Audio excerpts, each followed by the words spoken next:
Welcome to Study Rekna. Today we'll discuss about algebra of semester 1 of first year. Here is the syllabus.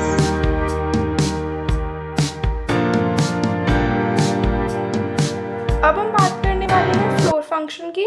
Floor function नाम से समझ में आ रहा है floor पे। देखो इसका सिंबल याद रखना बिल्कुल सिंपल है, क्योंकि इसका नाम है फ्लोर फंक्शन, तो सिंबल इस तरह से होगा कि फ्लोर पे बनेगा और बीच में आपका कोई भी वैल्यू आ सकती है। ठीक है, एक बार डेफिनेशन देख लेते हैं।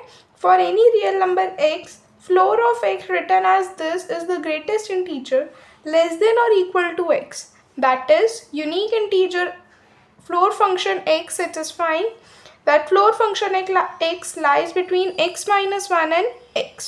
ठीक है, मतलब हमें जो है x का फ्लोर अगर निकालना है तो उससे ग्रेटेस्ट इंटीजर चाहिए या उसके ग्रेटेस्ट इंटीजर लेस देन और इक्वल टू द x, या तो उस इंटीजर से छोटा होना चाहिए या उसके इक्वल हो। ग्रेटेस्ट इंटीजर निकालना है, मान लेते हैं 2.09 है हमारे पास, तो हम इसका क्या लिख सकते हैं 2 माइनस 2.09 का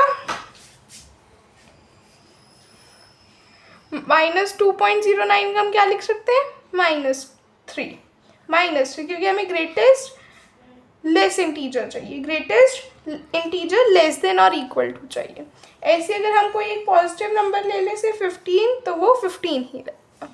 ठीक है, अब हम एक इसी का अपोजिट जो है वो सीलिंग फंक्शन होता है। नेक्स्ट फंक्शन हमारे पास सीलिंग है, इसी का जस्ट अपोजिट है। सीलिंग है तो ऊपर आप टॉप कवर कर दो और बीच में वैल्यू आ जाएगी। सीलिंग फंक्शन क्या होता है? For any real number x, ceiling of x written as in this form is the least integer greater than और इक्वल टू एक्स। मतलब अब इसके अंदर जो इंटीजर होगा वो कैसा होगा? लीस्ट इंटीजर होगा, जो x से बड़ा भी हो सकता है और उसके इक्वल भी हो सकता है। That is unique integer ceiling function x satisfying that it lies between x and x plus 1। इसको भी हम एग्जाम्पल से समझ लेते हैं, जिसे अब हमें निकालना है 2.09 का सीलिंग कितना आ जाएगा 3। सीलिंग निकालना है एक पॉजिटिव इंटीजर 15 का, तो 15 हो जाएगा। ठीक है, सीलिंग फंक्शन निकाल रहे हैं हम -2.09 का या 2.2 का, तो कितना आ जाएगा -2। ठीक है, हमें क्योंकि नंबर लीस्ट चाहिए तो हम छोटा नंबर लेंगे -2। ठीक है, ऐसे अगर हम निकाल रहे हैं 1.98 का, तो कितना आ जाएगा 2 आ जाएगा। तो आपको ये समझ में आया सीलिंग और फ्लोर फंक्शन क्या होता है? ठीक है, अब इसी का जो है हम यूज आगे करने वाले हैं। If a is bq plus r, then q is the floor or ceiling of a by b according to b being positive or negative। मतलब जैसी जैसी b की वैल्यू होगी, अगर b पॉजिटिव होगा तो हमारे पास उस अकॉर्डिंगली फ्लोर या सीलिंग फंक्शन लगेगा, अगर b नेगेटिव हुआ तो उस अकॉर्डिंगली फ्लोर और सीलिंग फंक्शन लगेगा।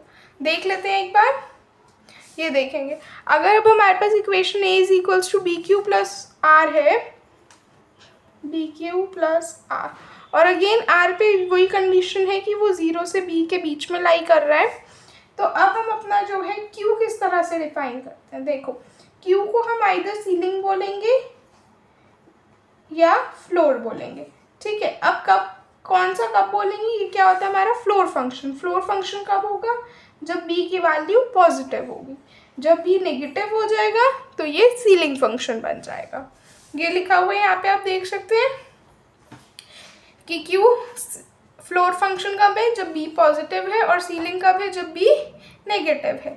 तो अगर a की वैल्यू -58 है और b की वैल्यू -17 है, आप क्लियरली देख सकते हैं b एक नेगेटिव वैल्यू है, हमें a से कोई मतलब नहीं। a पॉजिटिव हो, नेगेटिव हो, 0 हो, कुछ भी हो, हमें उससे कोई मतलब नहीं है, बट हमें b पे ध्यान देना है।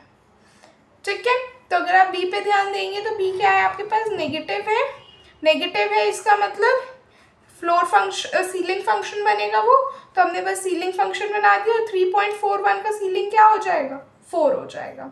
ऐसे ही a यहाँ पे हमारे पास नेगेटिव है, b पॉजिटिव है। अगेन अब b पॉजिटिव हो गया तो हम क्या लेंगे? एक फ्लोर फंक्शन। ठीक है, फ्लोर फंक्शन लिख देंगे। अब इसका फ्लोर फंक्शन कितना आ जाएगा, -28। बस आपको इन डेफिनेशंस के थ्रू जाना है। इन केस अगर आपको इस डेफिनेशन में भी कोई दिक्कत लगती है ना, आपको इनमें से ये 4 एग्जांपल्स लिखे हुए हैं, कोई भी एक एग्जांपल अच्छे से आप याद रख लीजिए।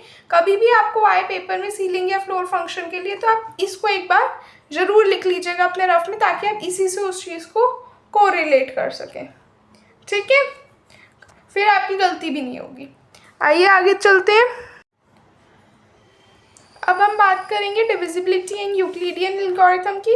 इस लेक्चर में जो है सिर्फ डिविजिबिलिटी रखने वाले हैं, यूक्लिडियन एल्गोरिथम हम नेक्स्ट लेक्चर में पढ़ेंगे। तो आज के लेक्चर में देख लेते हैं डिविजिबिलिटी। डेफिनेशन है यहाँ पे, given a and b are integers, b being non-zero, then we can say b is the divisor or factor of a and a is divisible by b। आप दोनों में से कोई भी बात कह सकते हैं, या तो आप and की जगह और कर लीजिए यहाँ पे, कि आप इन दोनों में से कोई भी बात कह सकते हैं कि आइदर यू कैन से कि b इज द डिवाइजर और द फैक्टर ऑफ a, और a is divisible by b, जैसा भी आपको अच्छा लगे। If and only if a is equals to b Q for some integer q, we write b divides a, that means b divides a और a is divisible by b। अब हम जो अपने आने वाले लेक्चर्स हैं ना, वहाँ पे हम इस चीज़ का बहुत यूज़ करेंगे, तो इस चीज़ को बहुत क्लियर रखिएगा कंसेप्ट, कि इसका मतलब क्या होता है। ये होता है सिंपली b डिवाइड से, आप इतना याद रखिए, मतलब b जो है वो a को डिवाइड कर रहा है। ठीक है, अब यहाँ पे कुछ इंपॉर्टेंट रिमार्क्स हैं हमारे पास। पहला रिमार्क है n divides n for any integer n divides 0 for any integer n non zero. ठीक है, अब आपको यहाँ पे b डिवाइड से समझ में आ गया होगा, तो ये वाली 2 रिमार्क्स भी इजीली समझ में आ गए होंगे। आप इसको उल्टा भी कह सकते हैं कि n इज डिविजिबल बाय 1 और 0 is divisible bye 1 n, sorry. ठीक है, यहाँ पे अब हमारे पास ये एक क्वेश्चन है, prove that one of the 3 consecutive integers a plus 1, a plus 2 is divisible bye 3। अब हमें 3 कंसेक्यूटिव इंटीजर्स गिवन है, हमें बताने की डिविजिबल है बाय 3। कैसे करेंगे देख लेते हैं। हम यहाँ पे अगेन डिविजन एल्गोरिथम यूज करेंगे। ठीक है, यहाँ पे अब हम डिविजन एल्गोरिथम यूज करेंगे। डिविजन एल्गोरिथम क्या कहती है, a is equals to B Q plus R, where r lies between 0 से b तक। ठीक है, सिंस यहाँ पे हमें क्या है, 3 कंसेक्यूटिव नंबर्स गिवन है, और हमें मेंशन्ड है यहाँ पे कि दे आर डिविजिबल बाय 3, तो हम जो है यहाँ पे b की वैल्यू कितनी ले लेंगे, 3 ले लेंगे। देख लेते हैं एक बार। तो हम यहाँ पे किस तरह से डिफाइन करेंगे कि b 3 है, तो जो r है वो 3 से छोटा होगा। ठीक है, तो अब हम लिख सकते हैं कि अब हमारे पास पॉसिबल वैल्यूज r की कितनी आ जाएंगी, 0, 1, 2, क्योंकि हमें r को 3 से छोटा लेना है और लेकिन 0 से बड़ा लेना है, तो 0, 1, 2 ये 3 वैल्यूज आ जाएंगी r की। तो हम एक एक करके सब्स्टिट्यूट करेंगे। अगर r 0 पुट कर दो आप इस इक्वेशन में, तो कितना आ जाएगा, अगर r 0 हो जाएगा तो a कितना आ जाएगा, 3q, जो कि किससे डिविजिबल है, बाय 3, कोई दिक्कत नहीं। r की वैल्यू 1 ले लो तो कितना आ जाएगा, 3q प्लस 1। ठीक है,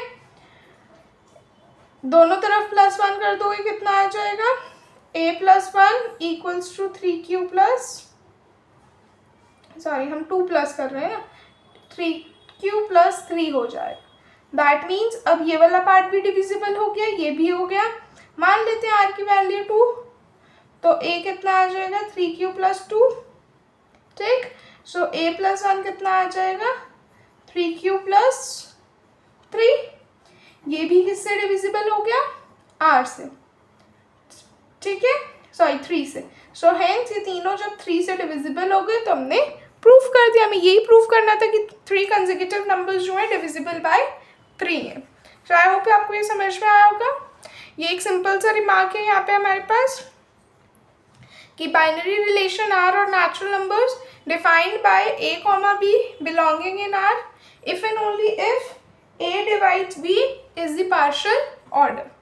ठीक है, ये सिर्फ एक रिमार्क है, हमें पता होना चाहिए। अब हम नेक्स्ट उस पे आ जाते हैं। ये एक बिल्कुल छोटा सा टॉपिक है, फंडामेंटल थ्योरम ऑफ एरिथमेटिक, इसका क्या मतलब है?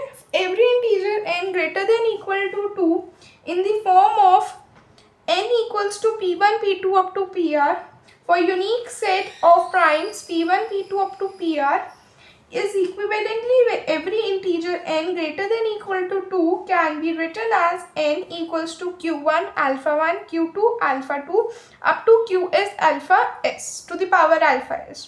इसको आप फर्स्ट इक्वेशन मान रहे हैं. This is the product of the distinct prime numbers, the exponents alpha 1, alpha 2 and up to alpha s. These are unique. So the equation 1 which we have noted is your called as prime decomposition of n. ये पूरी fundamental theorem होती है arithmetic की. अब आप कहोगे ये क्या है, हमें तो नहीं समझ में आया. ये थ्योरम को आप आइडियली यूज़ करते हो, मैं यहाँ पे एक्सप्लेन कर देती हूँ. आप जब देखोगे जैसे मेरे पास सपोज एक नंबर है से 120 को अगर आप प्राइम नंबर्स के उसमें लिखो तो कैसे लिखोगे? 2 into 2 into 2 into 3 into 5, 2 2s are 4, 4 2s are 8, 8 3s are 24, 24 into 5 is 120, right? अब हम इसको क्या लिख सकते हैं? We can rewrite it as 2 to the power 3 into 3 to the power 1 into 5 to the power 1. This is what this theorem states. आप यहाँ पे प्राइम नंबर्स को लिखते हो कुछ इस तरह से, और ये जो एक्सपोनेंट्स बनते हैं जिसको आप अल्फा से डिनोट कर रहे हो, ये आपके यूनिक होते हैं. So it is just a basic simple theorem. आप इतना इसके लिए परेशान ना हुए, ये सिर्फ इतनी है, इसकी स्टेटमेंट याद रखें और इसको हम इस तरह से रिप्रेजेंट करते हैं. ठीक है. जैसे आपके पास नंबर 100 है, उसको आप कैसे लिख सकते हैं? 2 into 2 into 5 into 5, 2 2s are 4, 4 5s are 20, 25s are 100. तो आप इसको किस तरह से लिख सकते हैं? आप इसको रिप्रेजेंट कर सकते हैं 2 to the power 5 into 5 to the power 2, तो भी ये 100 बन जाएगा. बस यही हमने यहाँ पे डिस्कस किया, यही ये थ्योरम कहती है. तो आई होप आपको आज का लेक्चर पसंद आया होगा. तो आज के लेक्चर में हमने क्या सीखा? आज के लेक्चर में हमने सीखा फ्लोर फंक्शन क्या होता है, सीलिंग फंक्शन क्या होता है, डिविजिबिलिटी की बात की और फंडामेंटल थ्योरम ऑफ अरिथमेटिक जाना. तो आई होप आपको पसंद आया होगा. कोई डाउट्स आप कमेंट सेक्शन में पूछ सकते हैं. नेक्स्ट टॉपिक के लिए बने रहें. तब तक के लिए चैनल को लाइक करें, शेयर करें और सब्सक्राइब करें. Thank you.